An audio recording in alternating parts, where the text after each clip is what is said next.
కట్టడి చేసి మేమే రిగ్గింగ్ చేసుకుంటే ఎందుకు ఊరుకుంటారు? ప్రజలు ఊరుకుంటారా లోకల్లో? రైట్, సుబ్రత్ గారు వస్తాం, జాయిన్ అవుతుంది, కంటిన్యూ చేద్దాం. మనతో పాటు ప్రస్తుతం ఎల్ఎం మోహన్ రెడ్డి గారు వైసీపీ నాయకులు జాయిన్ అయ్యారు. నమస్తే అండి, welcome to the debate. Mohan Reddy గారు, మీకు ముందుగా హ్యాపీ ఇండిపెండెన్స్ డే. నమస్కారం సార్, మీకు ప్యానల్ పాల్గొన్న పెద్దలకు, చూస్తున్న వీక్షకులకు అందరికీ.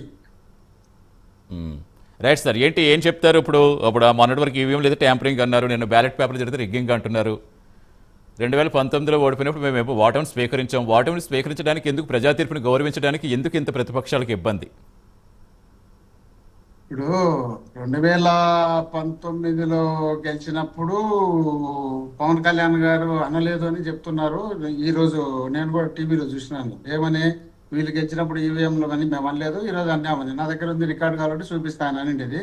రెండోది, చంద్రబాబు నాయుడు గారు కూడా ఈ మాట అన్నారు, ఏమని ఈవీఎంలో ద్వారా గెలిచినారు ఇలానే మాట చంద్రబాబు నాయుడు గారు కూడా అన్నారు. సరే, అది పక్కన పెడితే 24లో వాళ్ళు గెలిచినారనేది మేమొక్కరమే కాదు, మేమొక్కరమే అంటుంటే మేమే వాళ్ళకి ఏదో రాష్ట్రంలో ప్రతిపక్షం అధికార పక్షం కాబట్టి అనుకుంటున్నాం అనుకోవచ్చు.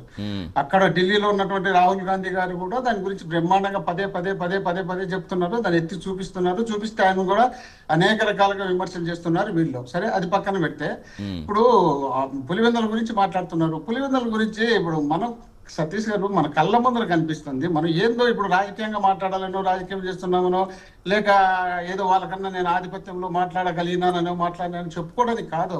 మన కళ్ళ ముందర అక్కడ ఓటర్స్ స్లిప్పులు తీసుకొని మహిళలు, జెంట్స్ అంటే ఒకవేళ రాజకీయం కోసం చేస్తున్నారని అది కూడా ఒక రకంగా అనుకోవచ్చు. ఇప్పుడు ఎంతో కొంత మొగోళ్ళు అబద్ధాలు చెప్తారో, లేక మొగోళ్ళు రాజకీయం కోసం అలవాటు చేస్తారో అనుకోవచ్చు. మహిళలు ఆ విధంగా చేస్తారని నేను అనుకోలేము, మరి వాళ్ళు చేస్తారో నాకు తెలియదు. కానీ వాళ్ళు వచ్చి డైరెక్ట్ గా పార్టీ ఆఫీస్ దగ్గర ఇట్లా స్లిప్పులు చూపించి దగ్గరికి పోయి మాట్లాడితే, అక్కడ ఉన్నటువంటి డిఎస్పీ గారు, డిఐజీ గారు, ఎస్పీ గారు అందరూ పోయి ఎవరిని, అవినాష్ రెడ్డి గారిని అరెస్ట్ చేయడానికి మళ్ళీ రెండోసారి, ఫస్ట్ సారి కాక రెండోసారి పోతే, వాళ్ళు అక్కడ పోయినప్పుడు వాళ్ళు సార్ మాకు ఓటు వేయలేదు, ఏమీ లేదు, మేము మా ఎంపీ గారికి చెప్పడానికి వచ్చినాం, ఏంది మీరు ఎట్లా అంటే కాల్చి పారేస్తాను కొడకల్లారా. ఆ వాయిస్ విన్నారా లేదా మీరు? వినకపోతే అది కూడా వినిపిమంటే వినిపిస్తా అని డైరెక్ట్ గా డిఎస్పీ గారు ఆ విధంగా ఓపెన్ గా స్టేట్మెంట్ ఇస్తా అంటే, దాన్ని కూడా మనం పరిగణలోకి తీసుకోకుండా నేను ఈ డిబేట్ తోనే మీరు మనం కూడా ఒక డిబేట్ చేసినాం అనుకుంటా, మీరు నేను కూడా ఒక డిబేట్ లో నేనే ఛాలెంజ్ చేసి చెప్పిన, మీరు మేము ఎవరొద్దు, ఎన్నిక జరుపుదాం, మీరు గెలిస్తే మేము సవాయి తీస్తామని కూడా చెప్పితే వీళ్ళు చేసిందండి, ఒక్కొక్క గ్రామానికి 1000 ఓట్లుంటే 1000 మంది రౌడీలు, 500 మంది పోలీసులు రాత్రికి వెళ్ళి అక్కడ రోడ్ల మీద డిన్నర్లు, ఊర్లో ఉన్నటువంటి రోడ్ల మీద డిన్నర్లు చేసుకుంటూ కట్టెలు తీసుకొని ఇంటింటి దగ్గరికి పోయి, పొద్దున్నే మీరు ఎవరన్నా ఓటుకు వచ్చి తన్నులు పడతాయి, ఓటుకు రావద్దు దయచేసి, మీకోసం చెప్తున్నాం, మీరు ఓటుకు వచ్చి దెబ్బలు పడింది కాక మళ్ళీ మీ మీద కేసులు పెడతాం. ఆల్రెడీ మేము మీ ఎమ్మెల్సీ రమేష్ను, మీ గ్రంథాలయ చైర్మన్ భర్త రామలింగారెడ్డి ఇద్దరిని కొట్టిండేది, ఇంకా అదేవిధంగా సైదాపురం సర్పంచ్ని కొట్టింది, ఇవన్నీ మీరు చూసినారు కదా. ఇవన్నీ కాక మళ్ళీ దెబ్బలు కావాలనుకుంటే మీరు రాండి అని చెప్పి వాళ్ళని బెదిరించి ఇళ్లలో నుండి రానికుండా చేస్తే, ఆ లాస్ట్ కు మహిళలు వచ్చి మా ఓటు అయిపోయి పోలీసుల కాళ్ళు పట్టుకుంటే, పోలీసు వాళ్ళు ఏం చెప్తారు, మేము ఏమి చేయలేము, పైన మా ఆర్డర్స్ అట్టున్నాయి, మేము ఏదైనా చేస్తే మాకు ఇబ్బంది అవుతుంది, మిమ్మల్ని కేసులో పెట్టడం తప్ప మేమేమి చేయలేని పరిస్థితిలో ఉన్నాం, మాకు జగన్మోహన్ రెడ్డి గారు అంటే అభిమానమే, కానీ ఇప్పుడు మేము చేయలేని పరిస్థితి ఉన్నాం కాబట్టి మీరు తప్పుకోండి, మీరు రావద్దు, ఇంట్లో కూర్చొని ఈ జడ్పీటీసీతోనే ఏమైనా చంద్రబాబు నాయుడు మళ్ళా రెండోసారి ముఖ్యమంత్రి పొడిగిస్తారా, లేక జగన్మోహన్ రెడ్డి గారు ఇప్పుడు ఏమైనా ముఖ్యమంత్రి అవుతారా, ఇట్టన్నీ ఏం జరగవు కదా, దయచేసి మిమ్మల్ని అర్థం చేసుకోండి అని చెప్పి వాళ్ళు మొరపెట్టుకుంటే, ఆ తర్వాత పోయి కనీసం ఎన్నికల కమిషన్ అన్న పలుకుతుందేమని అక్కడ పోయి అంటే ఇక్కడ మోహన్ రెడ్డి గారు ఒకటి సరే మీరు చెప్తున్నారు, సరే ఇప్పుడు ఎంత కాదనుకున్నా ఆ ప్రాంతం వైసీపీకి పట్టున్న ప్రాంతం ఇప్పుడు కాదు, 30 ఏళ్ళకి ఏకగ్రీవంగా వస్తుంది. ఎప్పుడో 95లో జరిగిన ఎన్నిక మళ్ళీ 2016లో జరిగిన, మళ్ళీ అది రివర్స్లో వెంటనే వైసీపీలో జాయిన్ అవడంతో అది క్యాన్సిల్ అయింది. సో ఓవరాల్గా ఇప్పటికీ జరిగింది అంటే 30 ఏళ్ళుగా చాలాసార్లు టీడీపీ అధికారంలో ఉంది, ఇతర పార్టీలు అధికారంలో వచ్చినప్పుడు, కానీ అప్పుడు కూడా ఏకగ్రీవంగానే ఎన్నికైంది కదా. కానీ ఈసారి ఎన్నిక రావటం మీరు చెప్పినట్టుగా అనుకున్న అంతమంది ఆల్రెడీ అక్కడ జగన్ గారు ఎమ్మెల్యేగా ఉన్నారు, అంటే వైసీపీ ఓటర్స్ ఎక్కువగా ఉన్నప్పుడు ఇంతమందిని కంట్రోల్ చేస్తారని, ఎంతమందిని బెదిరించారని అనుకుంటున్నారా? ఇప్పుడు కొన్ని వీడియోలు బయటకు వచ్చే మీరు వినలేదా అంటున్నారు. అలాగే కొంతమంది 30 ఏళ్ళకి మళ్ళీ ఓటు వేస్తాం, స్థానిక ఈ ఉప ఎన్నికలకు సంబంధించి 30 ఏళ్ళకి ఓటు వేస్తామని కొంతమంది చెప్పిన వీడియోలు కూడా కొన్ని వైరల్ అవుతున్నాయి. సరే, వీడియోల సంగతి పక్కన పెడితే నిజంగా ఇంతమందిని ఆపే శక్తి ఉంటుందా ఎవరికైనా? ఇప్పుడు 12 బూతులు 15 బూతులు 10,601 ఓటు, అవును 10,601 ఓటు. జమ్మలమడుగు నుండి దాదాపు 100 వెహికల్లు, ఇక్కడ కమలాపురం నుండి వెహికల్లు, పొద్దుటూరు నుండి వెహికల్లు, అనంతపురం నుండి వెహికల్లు, ఇన్ని వెహికల్లు మొత్తం ఎన్ని ఓట్లు ఉన్నాయో అన్ని ఓట్లకు సంబంధించినటువంటి జనాలను అదే గ్రామాలకు, ఒక్కొక్క గ్రామానికి దించి 2,000 మంది పోలీసులు పెట్టారు సార్. ఏంది మనం ఏమన్నా విమర్శలు చేసుకుంటే ఇప్పుడు ఏమైనా వచ్చేది? అది వాస్తవం మాత్రమే చెప్తున్నాం. అక్కడ ఇంటింటి కాడికి అక్కడ నాకు నేను పులివెందుల వాసిని, మీకు తెలిసిన లేదు, నేను ఉండేది అనంతపురంలో. పులివెందుల వాసిని. నాకు ప్రతి గ్రామంలో ఆ గ్రామాల్లో ప్రతి గ్రామంలో నాకు బంధువులు ఉన్నారు. నేను ఉదయం నుండి వాళ్ళందరితో ఫోన్ అంటే మీరు పులివెందులో అసలు ఓటు పులివెందులా అనంతపురంలో ఉందా? ఓటు అనంతపురం. నేను గ్రంథాలయ చైర్మన్ గా అనంతపురం. నేను ఉండేది కళ్యాణదుర్గము. కాకపోతే నేను పుట్టింది అక్కడే. ఇప్పుడు మీ బంధువులు అంటున్నారు కదా, మీ బంధువులు వేస్తారా, ఓటు వేస్తారా? ఎవరు వేయలేదు, వాళ్ళు చెప్తున్నారు కదా. అదే నేను చెప్పేది. వాళ్ళు అలా కాదండి, ఇప్పుడు మనకి ఓటు రాజ్యాంగం కల్పించిన హక్కు నిజంగా వెయ్యకుండా ఆపే శక్తి ఎవరికి ఉంటుంది అంటున్నాను నేను. నిజంగా బయటకు వచ్చి ఇప్పుడు గతంలా కాదు, మనకు అరచేతిలోనే మొత్తం అంతా కూడా సెల్ ఫోన్ ద్వారా ఎక్కడికైనా పంపించవచ్చు, డైరెక్ట్ కంప్లైంట్లు చేయొచ్చు, ప్రపంచాన్ని తెలియచెప్పచ్చు.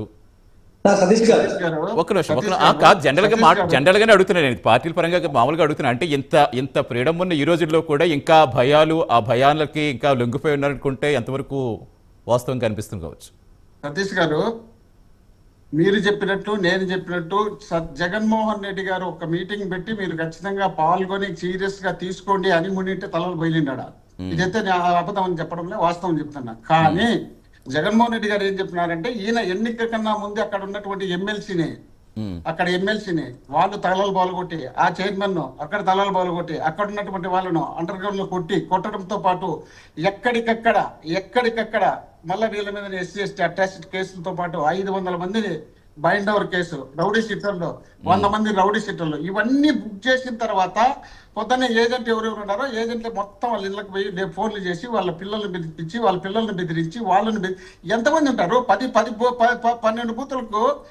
బూతులకు ఎంతమంది ఏజెంట్లు ఉంటారు? ఏజెంట్లు లేకుండా చేసి అక్కడ పోయేదంటే ఓటు వేయడానికి పోవడానికి లేకుండా చేసి పెట్టి ఎవరిని వాళ్ళు పోలీసులు తీసుకుపోయి రాత్రి మొత్తం నిర్బంధించి, ఉన్నది ఒకడో ఇద్దరు అంటే వాళ్ళకు పోలీసులు కట్టెలు ఇచ్చి పంపించినారు. వీళ్ళ దగ్గర కట్టెలు లేకపోతే లాఠీ కట్టెలు ఇచ్చి పంపించి అక్కడ కొట్టడానికి, అడ్డం వచ్చి కొట్టడానికి పంపించినారు. వీళ్ళు పోయి మొర పెట్టుకున్నా కూడా పట్టించుకున్న పాపాన లేదు. ఇదేందో ఇక్కడ షోలో చెప్పాలనో లేదా నేనేదో చెప్పాలనే ఉద్దేశంతో కాదు. అక్కడ జరిగిన మాట వాస్తవం.